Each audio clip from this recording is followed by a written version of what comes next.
Hello, Detroit and the world. Welcome to another episode of Authentically Detroit, broadcasting live from various locations here in the city of Detroit, powered by the Eastside Community Network and sponsored by none other than the Ford Foundation, now a content partner to the new Bridge Detroit publication.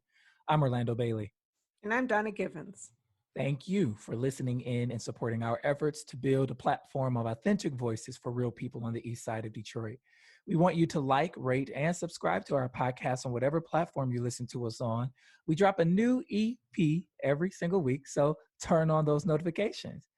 Today, we are unpacking what we have been seeing on the streets of Detroit, Minneapolis, Atlanta, DC, and throughout the rest of the country.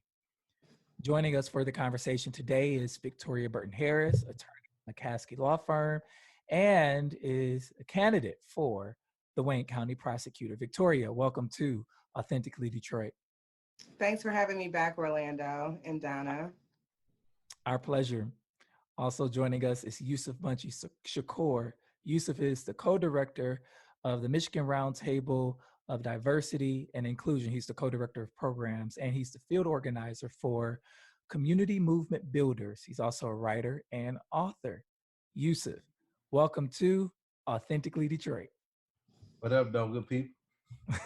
What up, Don? I love it.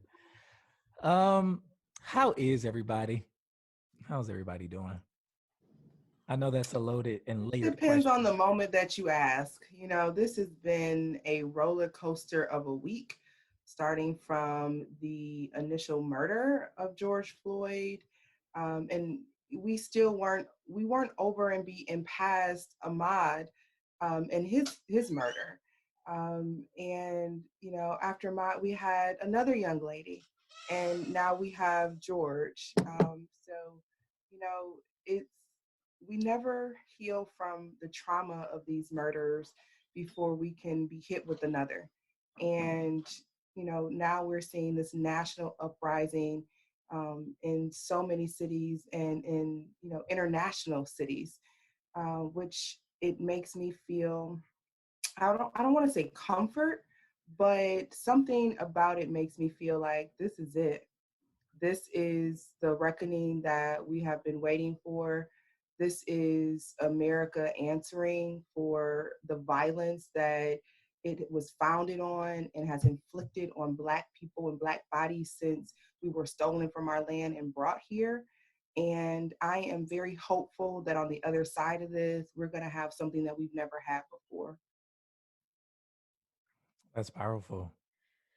Well, I started off Saturday that way, right? I woke up and I saw the pictures and I was moved. I was like, wow, this is really great. People are coming together. It's not just us out there in the streets. It's other people coming together out there for us, standing up. And so I felt really optimistic. And then I started reading what some people were saying on social media, Black people, allies, people I work with and highly respect. And in my view, really getting caught up in a manipulative act by Chief Craig in Detroit, where he started posting how many people don't live in Detroit. He didn't, you know, post how many of his police officers don't live in Detroit. That was not the message. But how many people that his police officers who don't live in Detroit arrested in Detroit. And that seems so nakedly manipulative. And then people started saying they need to keep out of Detroit and stay out of Detroit. This is our problem. And I thought it just took me for a negative turn. So my weekend, I guess the funny thing about my weekend was my obsession with trying to correct the record and try to keep the narrative alive that this is really about, you know, the police killings. This is not about the police, are our allies, and we need to stop these people from coming in and messing things up. So I was not a fun person to be around because every 2 seconds I'd be in the middle of a sentence and read something crazy, stop and start having to answer and be gone for 10 minutes. So I looked a little crazy. And I guess that's the funny part about it. I learned a lot about people and not all of it was good. Yusef, how are you, sir? Man, I'm great. These are some exciting times. exciting because Man. it distinguished,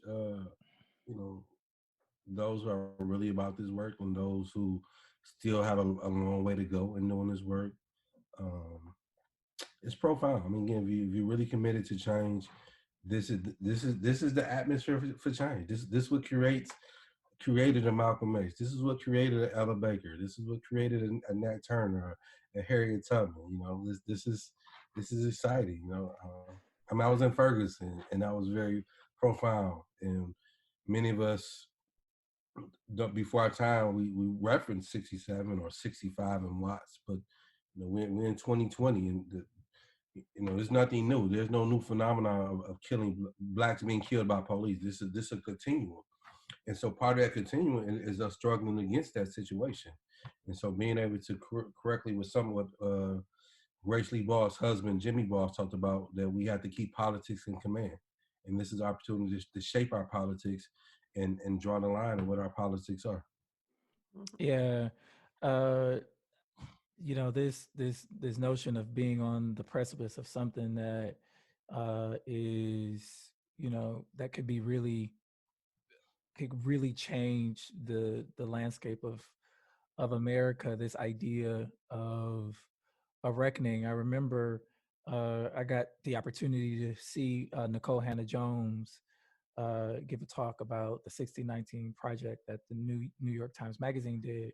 And she said that she wanted that project to force a reckoning in America. And I had the opportunity to ask her a question. And I asked her, I said,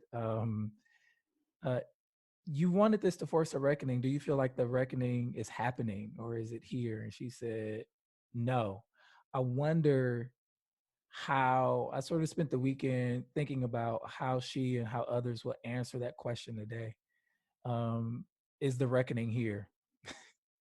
You know what I mean? I feel it is. I feel it is. And the reason why, the first time I thought that, my husband, a Black man and a Black lawyer, very radical, he was a legal observer in law school, and he's the first one to go down to the jail when we get a call that somebody has been taken because they participated in a direct action or demonstration. And so he carries a lot with him, not just being a Black man, but being the lawyer for other Black folks and white folks when they get taken. And he was down for like 3 days, even on his birthday. And he was just in this really bad funk because of everything in the air and going on. And he just, one moment was okay. And I asked him, hey, you're in a better mood. What's happened? And he said, I feel better after I saw a building burn. And I was like, oh, really? And my husband, Yusef. And he was like, yeah, that actually makes me feel like we are taking our power back. And I had to stop and think about it and say, we don't normally do that as a people. We don't burn and destroy. That's not us. Have there been times and instances where we have? Absolutely. But typically it's Black folks in Black communities that are having their homes burned, their churches burned, their communities burned and bombed. And so that was, I think, the first moment when I began to feel this might be it. And then to see this, take hold in other cities and in other countries, and to see folks from all over, all different backgrounds, come together and say, yeah, this is problematic. Enough is enough. We will not continue to have this because we have done everything. We've cried, we've pleaded, we have marched, We've been civil, boycotted. Yes, we have. Well, but did you see President Obama's op-ed today? Yeah. So I saw the headline and I didn't click on it in my quest to sort of stay away from this stuff. What is the takeaway from essentially that you got to have you got to build a bridge. So you got to, a lot of folks are saying, well, just vote and then that'll make a difference. And most of us are like, no, fool, that won't work. But the takeaway from Obama was, yes, that works, but you got to have something more to it. You got to have that action. And that's when people in communities and elected officials, leaders that have the ability to effectuate change that the people want need to come together. And so it was very hopeful. It was what I would expect out of a former president. Right. Yeah, because but I can't say I disagree. I think that we can elaborate and dig into the nuances of that, because as I imagine what we'll get into later today is how marches and rallies and protests are unfolding in our communities. And I get that there is this massive divide within the Black community on how that should be handled and who we should let in. But I think at the end of the day, the theme is still solid, that it doesn't, we won't get there with just voting. We won't get there with just marching. We have to have this collaborative effort of both with community members and community leaders at the table, locking hands. But who gets left out in that calculus, right? So we don't just have to protest, but we have to protest a certain way. We can't be violent. And we're always told, don't be violent.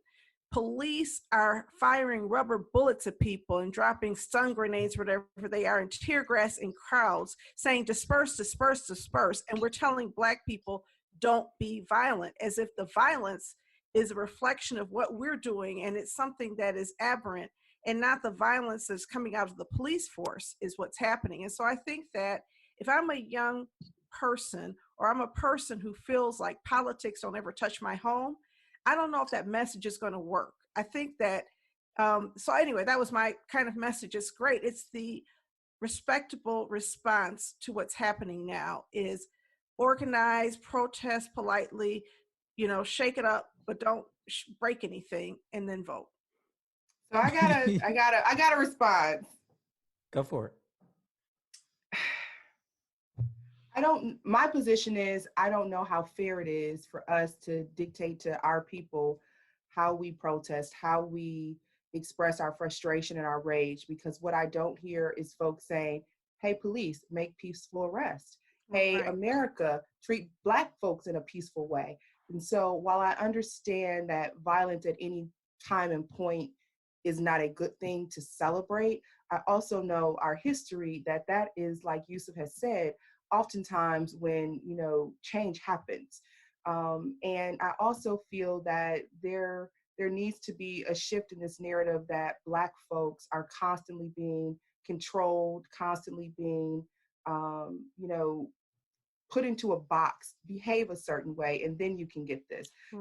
Say it a certain way, and then you can get that, because we've done that. We have. And I just want to say real quickly, I want to get Yusef in here, that riot gear is violence. Riot formation is violence. It is. Tear gas is violence. Rubber bullets or whatever they are, those are violent. And when you arrest journalists, that's a violence on a whole nother level. And so when we talk about nonviolence, why is it always the people who reciprocate? And I just want to say real quickly that when the people were marching, I believe it was in Virginia a few years ago, where the alt-right march took place, and they were screaming, Jews will not replace us, and they came armed to the gills. When they asked the police why they did not do anything to restrict or restrain them, they said, well, we don't want to make a bad incident worse. When those folks were in the Michigan Capitol, they said, we don't want to make a bad incident worse. So the police were restrained from responding to those protesters, and they were breaking the law. So when peaceful protesters are behaving and they're not armed or whatever, and you decide you can just do all of this to them, then it speaks to not even a double standard, a triple standard. But Yusef, what are your thoughts? I was going to add, I didn't read Obama's piece. It's interesting for it to come now. He's the same guy that threw Jeremiah Wright under the bus, who was one of our most radical and consistent political, religious folks. So I get it. It's respectable politics. And what we're seeing is something that's organic, that's coming from the people, those who are most suffering the most, who have the most to lose in terms of what they don't have. And how can someone outside of that situation, tell them how to fight, how to define that for them. And there's so many nuances and so many complexities to what's going on.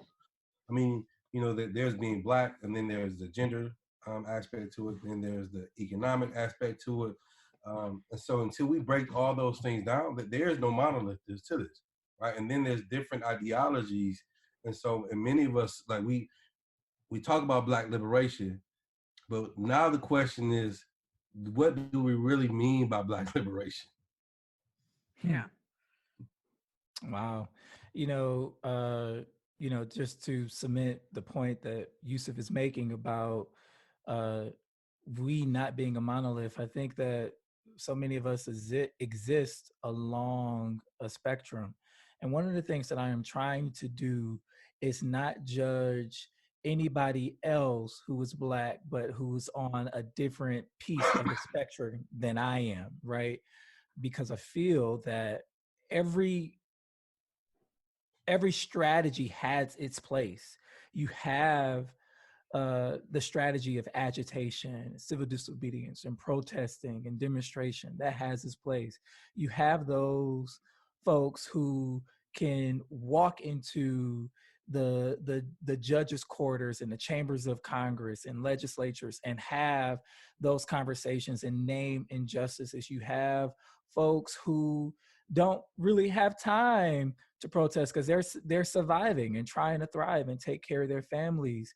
And one of the things that I'm, just being very careful of doing is if I exist in one piece of the spectrum, in the field of narrative in media, and making sure that our stories are shared in a nuanced and fair and balanced way, I can't judge somebody else who is somewhere else along the spectrum, who's talking to the president, who's talking to, and so it's a truism, Yusef, that we are we are not monolithic.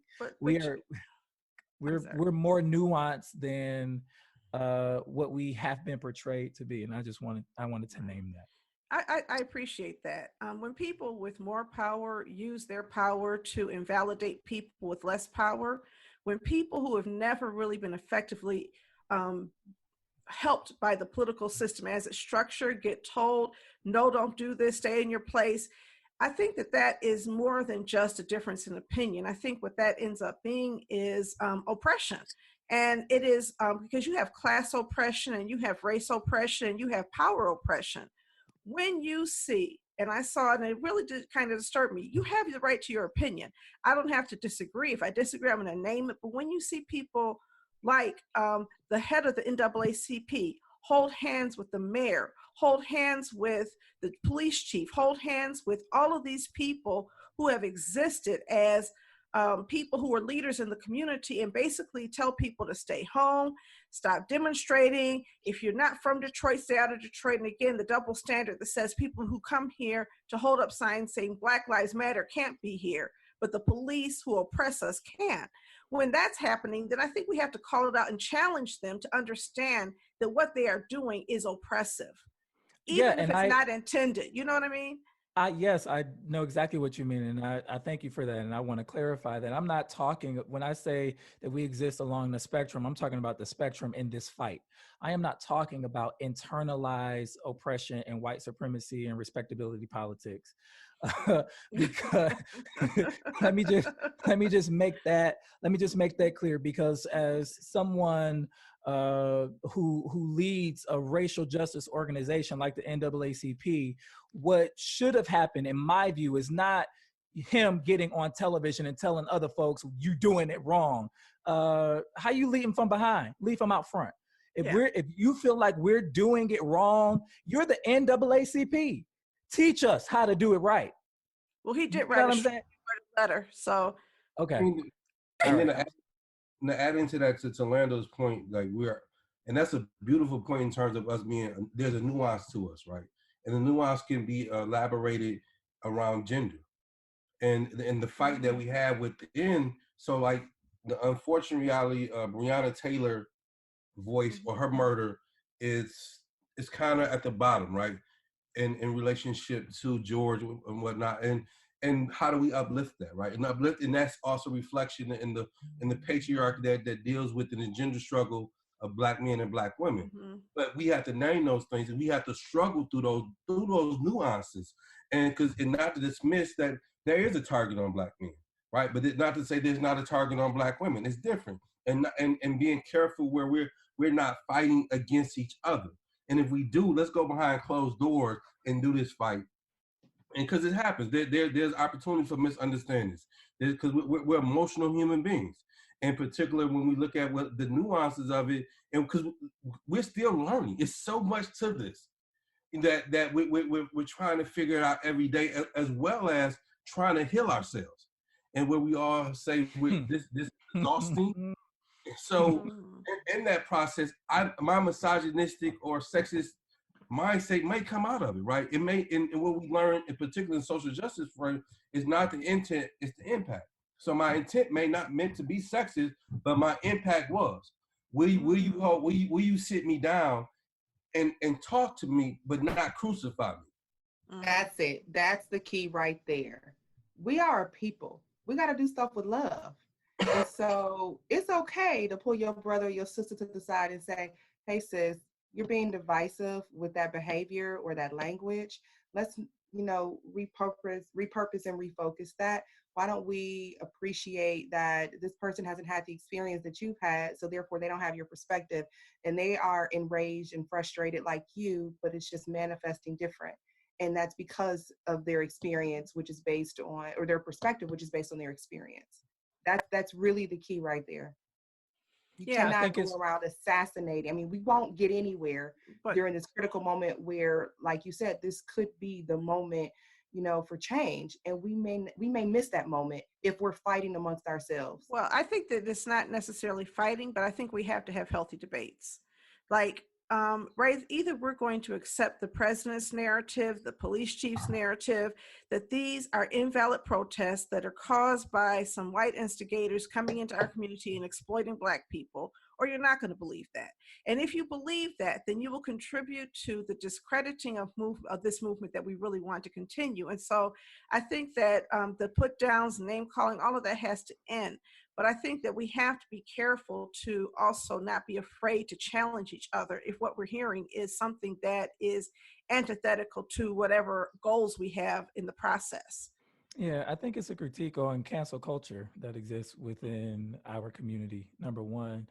And I, in many ways, agree with Yusef's insertion around, making sure we have our discussions and debates in private. Why we got to be all out? Let's have that behind closed doors. But I also think that there is a field whereby we have to sometimes respond in a very public way, because the system is always going to be beholden to the system. And whether you can have Black bodies and Black mouthpieces within that system, right? And so it is so layered. Like what we're dealing with is, go ahead, Donna. Yeah. I'm sorry. Go on. I'm sorry. I was just going to finish by saying, like, what we are dealing with is so layered, and we have to employ multiple strategies while trying to maintain our mental health and faculties and deal with the trauma of seeing Black men and women haunted and killed on video. Yeah. There's mass media, and then there's social media. And so we also have to harness social media if we're going to ever balance out what's happening in mass media. You have a Metro Times report that talks about the police instigating violence in the city of Detroit. And there are Detroiters right now who will swear that did not happen. The police are the good guys. They were restrained, and the only time they used violence was against people who were behaving violently, and those weren't Detroiters. And that's a dangerous narrative. So I think that the reality is somehow we have to figure out how to, with love, put facts out there so that people are not being brainwashed and propaganda is not allowed to take hold in our community, because that's what I see happening. And that's the part that's really scary for me anyway. I see a lot of people who are not really ready to accept protest. When this type of behavior happened to us, and it was like the second or the possibly the third generation of our ancestors was forced in America, and as we was transitioning and developing upon our oppression, being reminded of how our memory of who we was snatched from us, and so we're trying to relearn who we are, and in that process, they are also shaping some of us to be agents against us, and you see that same type of behavior, and you see that where this moment, which could be a possible movement, and we have other moments that's questioning our loyalty to ourselves, to our community, or our loyalty to the state and to buildings. And unfortunately, individuals such as Wendell Anthony, who represents a very historical organization, that he disqualifies his own self. He discredits his own self. I mean, even with those who worked just recently with James Craig, and it's a slippery slope, because what we all have done it in some way, right? Like, damn, did I make the right decision working with this person, right? And that's where, again, if we truly work on behalf of the people, let's go to the people. Let's talk to the people and let the people advise us on it, and versus us being unfortunately arrogant and thinking that we know what the people want. Because ultimately, Mike Duggan needs credibility. What James Craig needs, he needs credibility. So he's going to go to Victoria. Hey, can I get a credibility from you? That's what he might not be saying, but that's what he's saying. When he reaches out to Orlando or to a Yusef, and we have to be smart enough to be able to shift that and not be so desperate in our organizing, because as we know, James Craig hasn't said nothing about the face recognition. He has said nothing. He said nothing about the brother that was killed in Dearborn. He said nothing about the brother that was killed on the east side. So how damn you gonna come now and say something about something that happened thousands of miles away? You haven't said nothing that happened under your watch. That's exactly how I feel. Go on. Yes, and can I also add to that police brutality happens every single day in Detroit, and I know it to be a fact because I see it in the criminal courts. When I read police reports, when you read a police report, that's what a police officer writes. And when you review the body cam footage, the dash cam footage, the in-car video, and they forget that it's playing, and you listen all the way to the very end, and you hear one of them tell the other, man, I don't know why you arrested them. Well, because they didn't do what I said to do, or because he pissed me off, or, some other variation of insufficient reason and illegal reason to arrest someone or to do what you did to them. That is police misconduct. When you have officers who lie so much that you can't even prosecute cases based on their police reports because they have a credibility problem, that's police misconduct. When you don't release those names of officers to the public and to the defense and the defense attorneys so that they can be prepared with those officers, in their testimony, that's police misconduct. That's misconduct, period. And that's not something that we are hearing our local leaders speak out of, our mayor, our police chief, or our prosecutor. I agree with you completely, Victoria, about that. I think that there's cover-ups, there's extreme police brutality. You and Yusef make a great point that you cannot act with integrity when you criticize what happens in Minneapolis and you're unwilling to hold the police officers on your watch accountable. But I have another thought, and that is tear gas. Like, I have this real strong thing because I've never seen tear gas make anybody behave. Tear gas is designed to make you crazy, okay? If I want to piss you off, I drop some tear gas, right? And so I did a little research on tear gas, and tear gas was developed as a act of chemical war. Mm-hmm. Tear gas is not legal in international warfare by international tribunals, but we are using tear gas on civilians. And it really breaks my heart knowing that we talk about a militarized police force and we're using weapons of war that we can't even use in war on civilians to disperse the crowd. And crowd dispersion becomes something that people feel like is a noble goal because maybe somebody somewhere did something wrong. But, I'm not saying, I know there's people who say that we need to defund policing, but I'm not going to even have that conversation yet. But what I want to say is that it seems to me as though police should be trained to de-escalate violence and to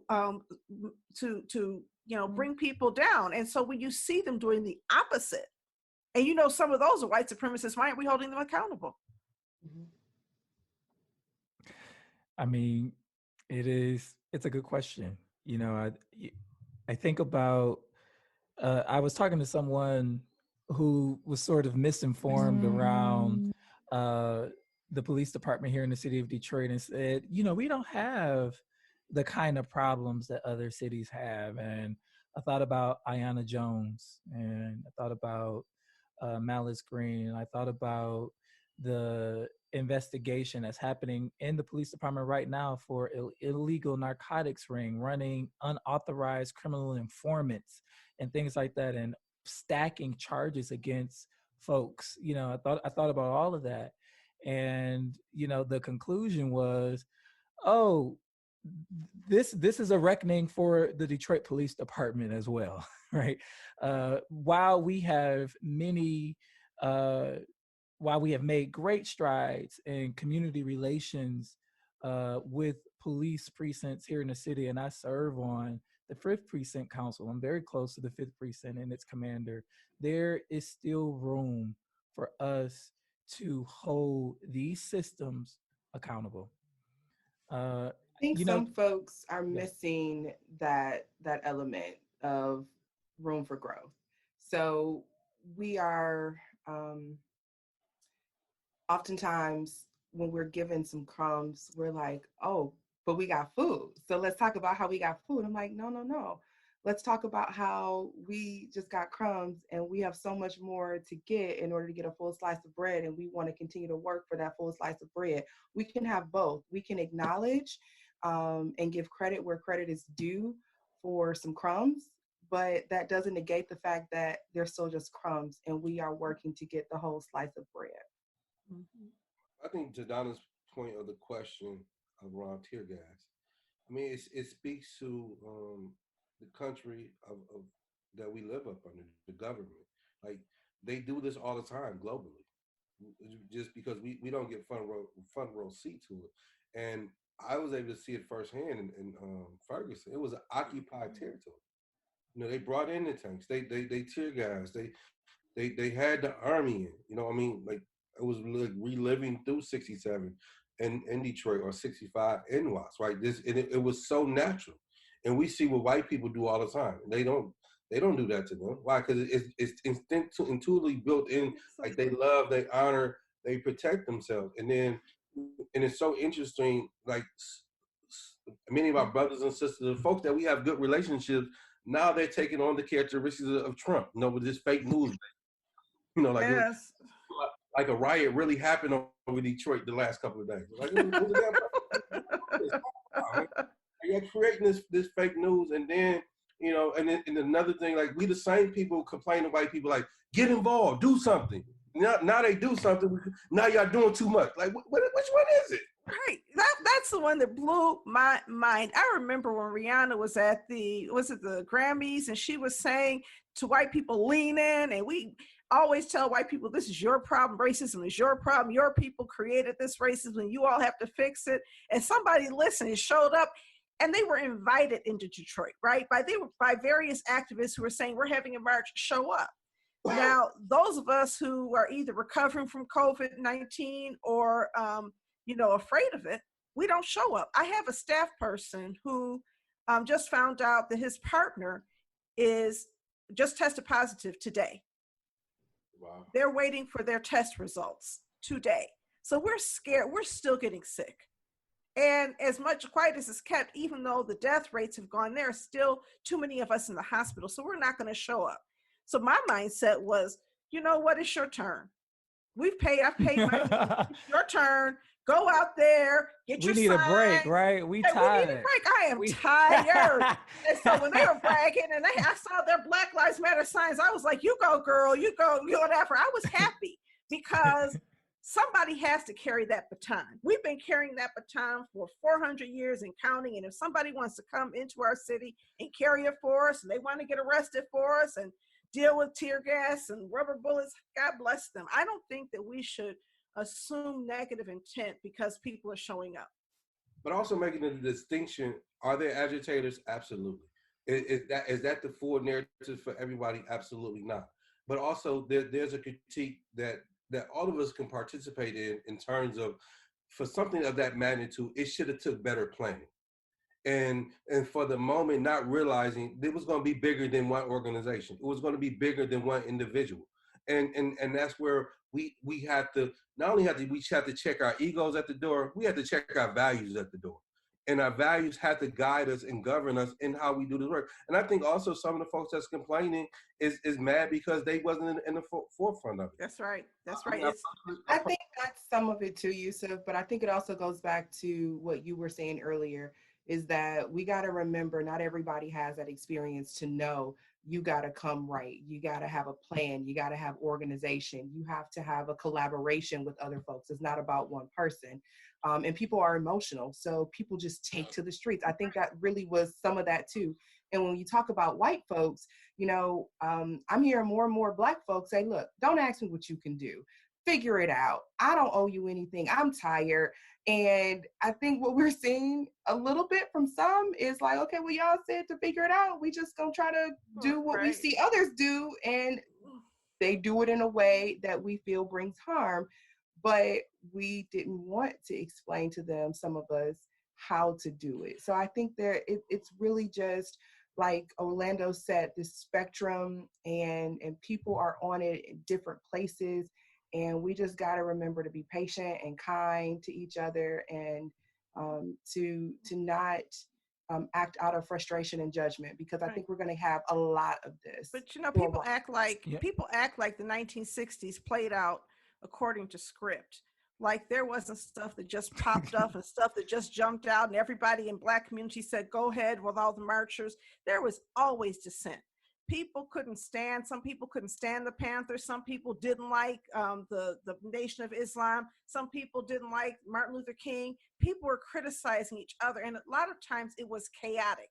Now, King and others led a civil rights movement and civil rights protests that seemed a little bit more orderly. And on their best day, you had dogs sicked on them, water hoses sicked on them, terrible things happen. And so I think that the reality is a couple of things. First of all, if you know how to do it and you've got it down to an art, why didn't you do it?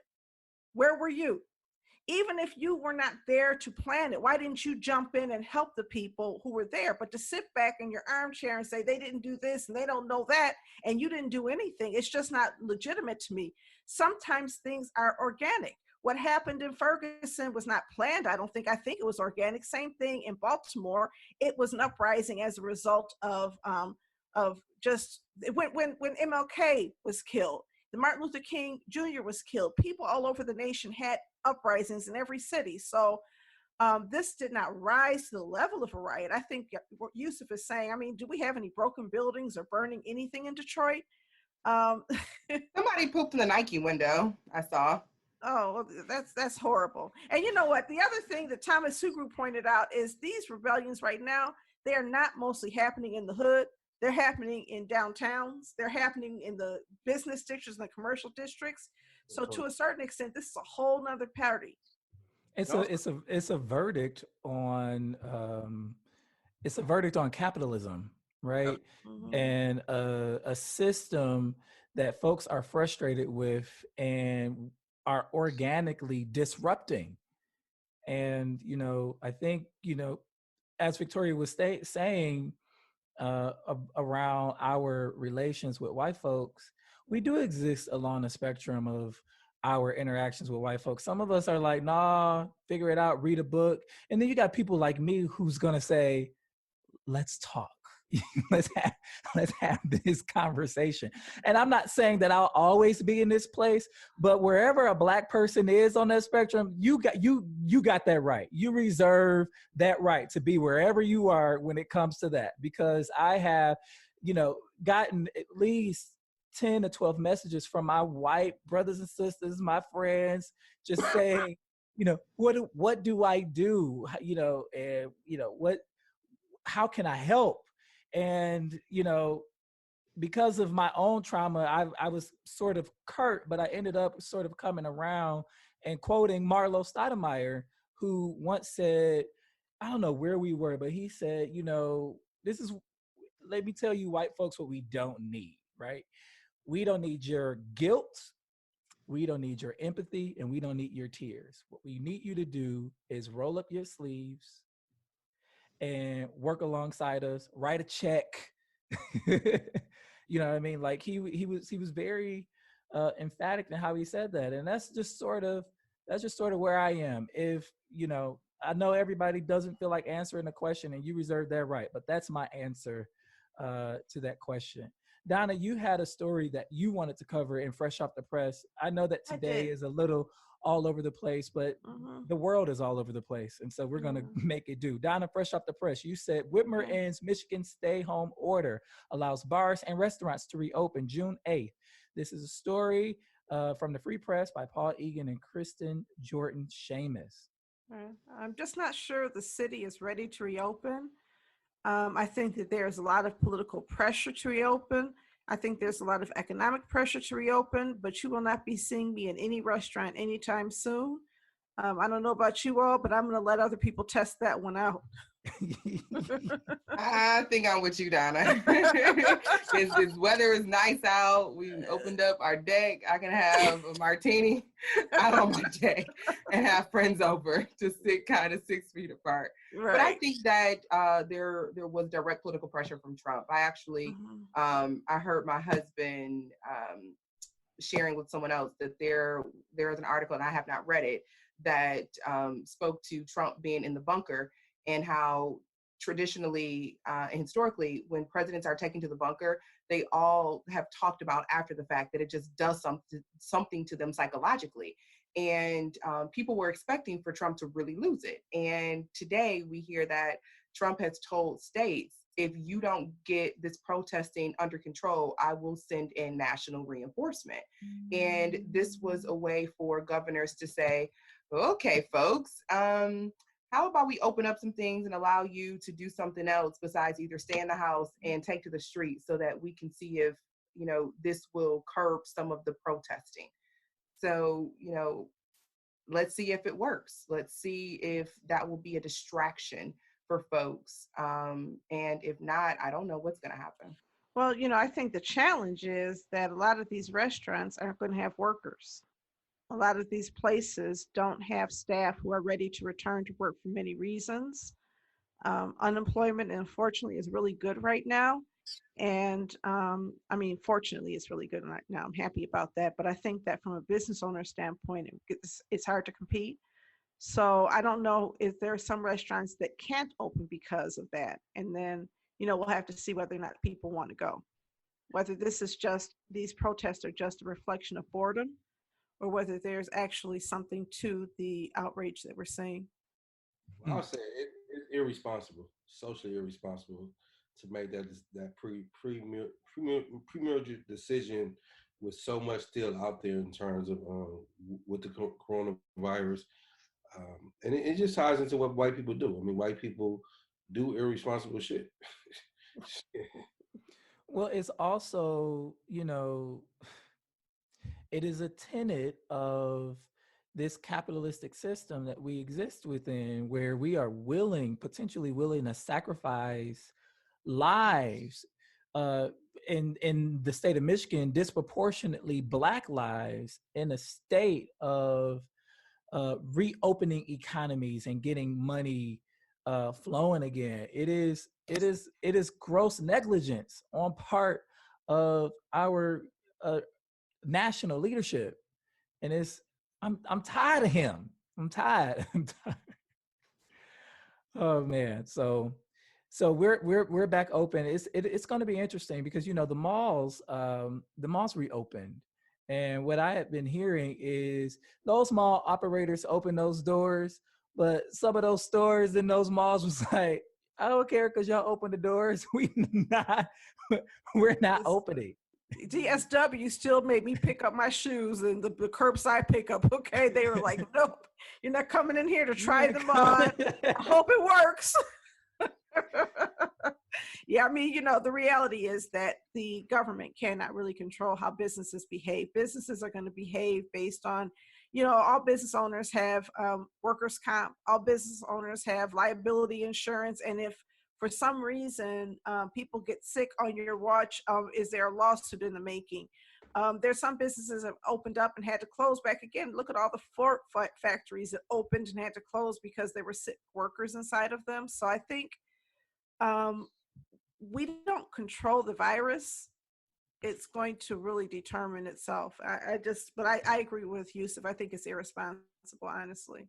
I'm not happy. I also think it's irresponsible that since, the most recent events in the last week have taken place, we haven't even been getting COVID-19 updates. So how many cases do we have currently? How many positive tests? Are they even still testing? It's almost like COVID just poof, went away. I know the results of that. They did talk about that. So, the state does have a website. I don't know if she's having her press conferences, although I think she did today. But I think we're not talking about it. It slowed down. I think there were 25 people, new cases of COVID that were announced today. Yeah.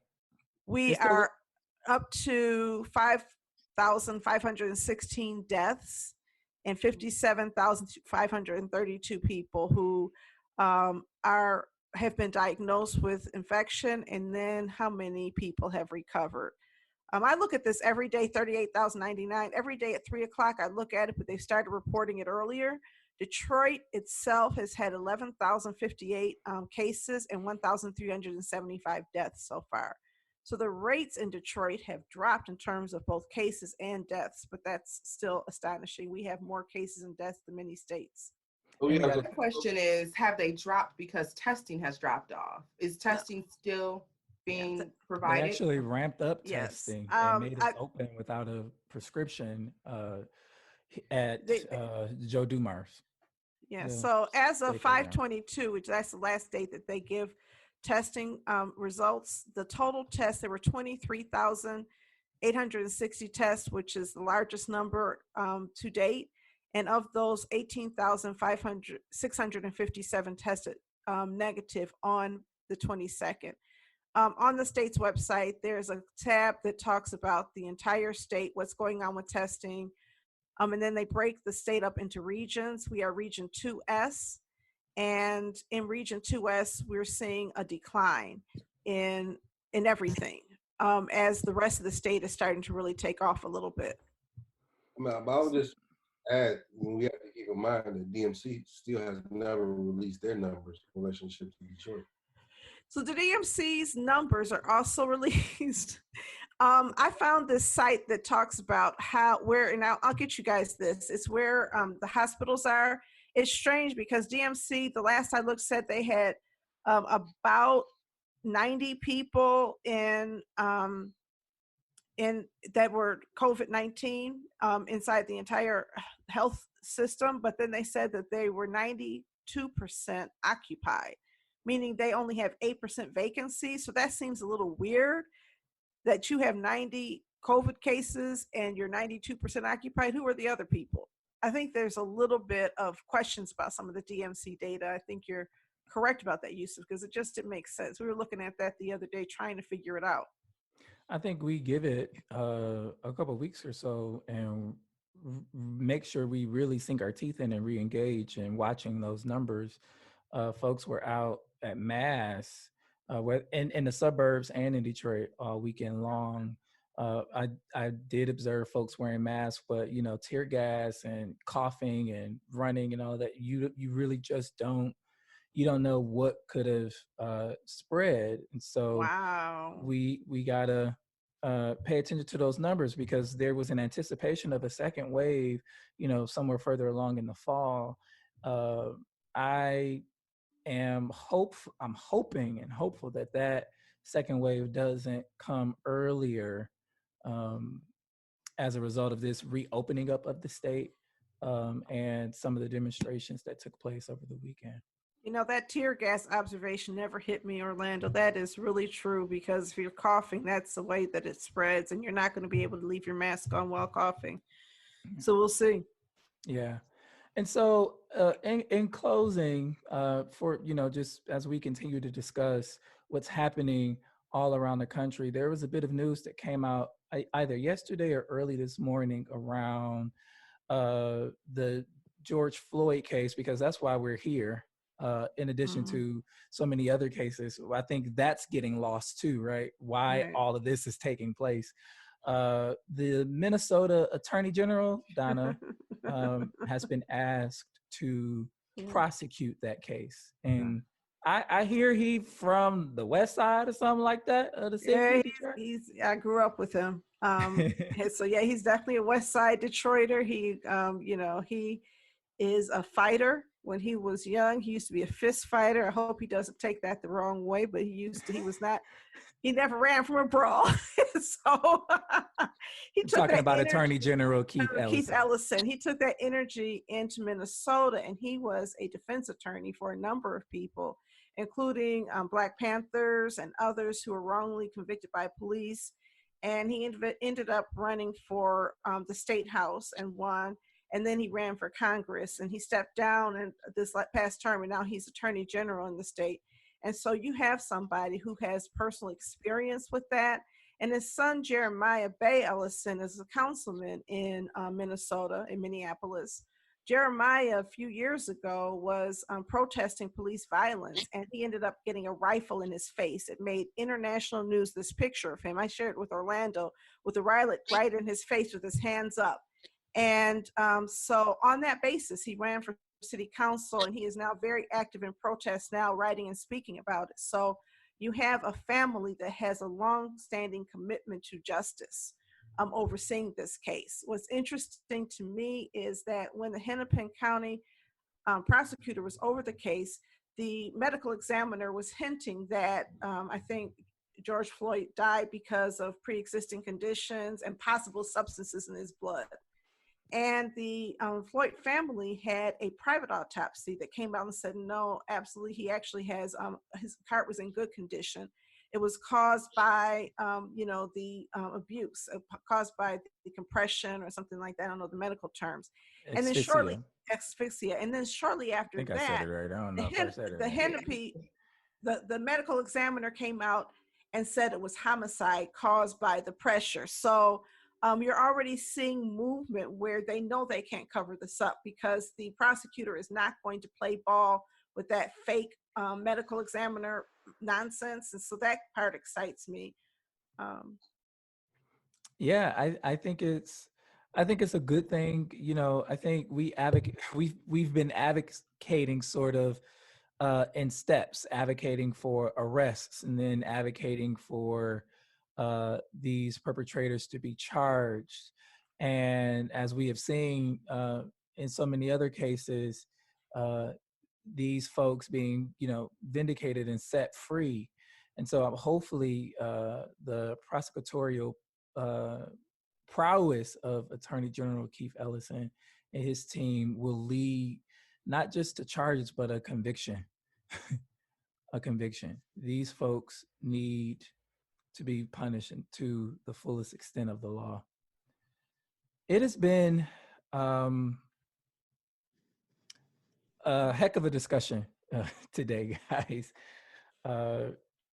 I think that now more than ever, and I want you guys to tell me if you feel this, while we are experiencing so much and so much trauma, so much re-traumatization, so much activism and protesting, people are feeling all kinds of ways. And there are folks within society like a Yusef, like a Victoria, like a Donna, who people look to put words to this experience.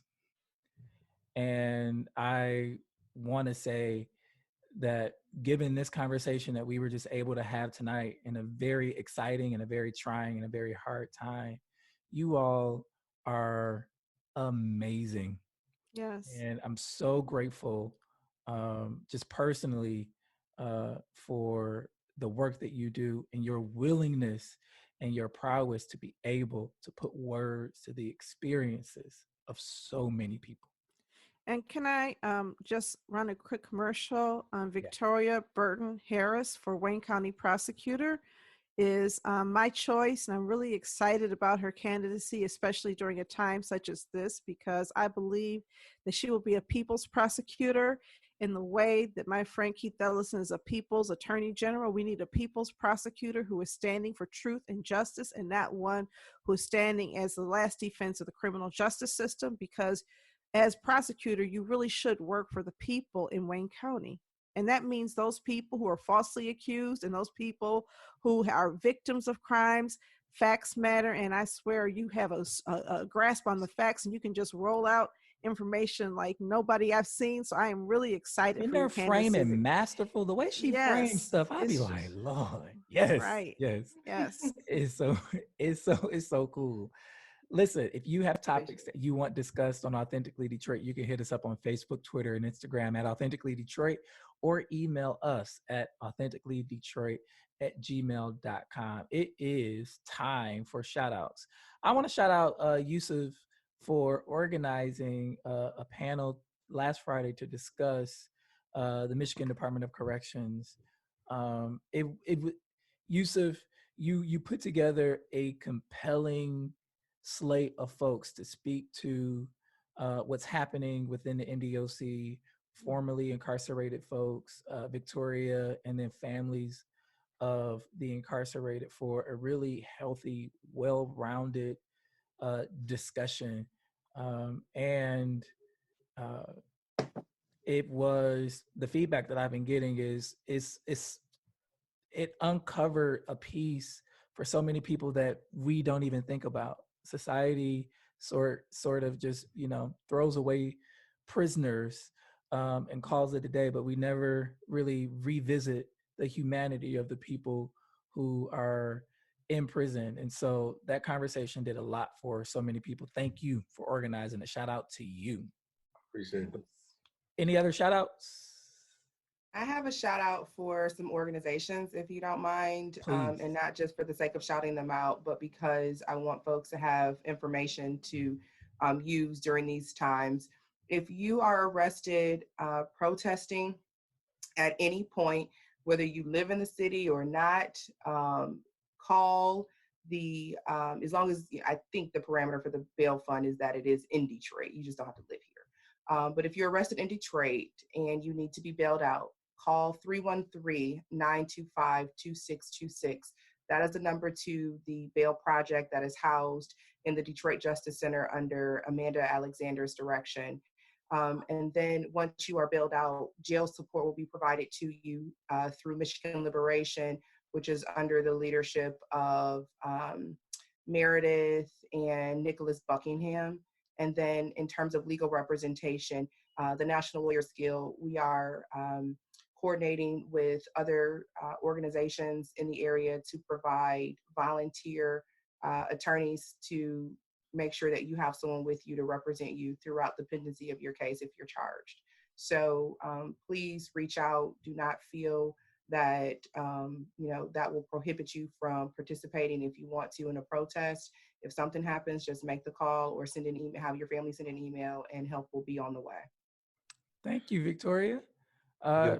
Shout out to Kirk Mays at Forgotten Harvest and his staff for making sure people are fed during this time. Yusef? I want to get real quick, man, to everybody that's on the front line, that's committed to making the difference and learning through this process.